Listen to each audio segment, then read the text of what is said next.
আসসালামু আলাইকুম সবাইকে। আমার গত এক সপ্তাহ যাবৎ অ্যালার্জিতে প্রবলেম। তো আমি আজকে আসছি সদর হাসপাতালে ওষুধের জন্য এবং ভালো ডাক্তার দেখানোর জন্য। তো আজকে হচ্ছে বৃহস্পতিবার। আমার জানা ক্ষেত্রে যে আজকে তো আর ওইরকম ডাক্তার পাওয়া যাবে কিনা আমি বলতে পারতেছি না, বাট আমি আসছি। প্রথমত যে ডাক্তার দেখাইতে আসছি ডাক্তার নাই, আর দ্বিতীয়ত যে ওষুধ লেখা দিছে সেই ওষুধ নাই ওনাদের কাছে। যে মলমটা দিছে বা আপনি দেখতেছেন এখানে শুধু আমাকে একটা ওষুধ দিতেছে, তাও আমাকে বলছে এখান থেকে ওষুধ দুইটা দিছে, তো দোনোটার কোনোটা ওষুধ নাই, ঠিক আছে। এখন এগুলো আমার বাইরে থেকে নেওয়া লাগবে। প্লাস আমি যে এত কষ্ট করে আসলাম, যে ডাক্তার পাইলাম না, তারপর আবার অন্য ডাক্তার দেখানো লাগছে।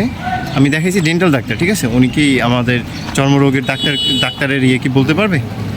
আমাদের ভোলা সদর হাসপাতালে ওষুধ কাউন্টারে সাধারণ মানুষ লাইনে দাঁড়িয়ে ওষুধ পাচ্ছে না। ওইদিকে টাকার বিনিময়ে প্রচুর পরিমাণ ওষুধ নিয়ে যাচ্ছে ধনাঢ্য ব্যক্তিরা। আমরা সাধারণ মানুষ গিয়ে হাসপাতালে অবহেলিত যাদের টাকা আছে তারা ভিআইপিভাবে চিকিৎসা নিচ্ছে। এটা থেকে আমরা মুক্তি চাই।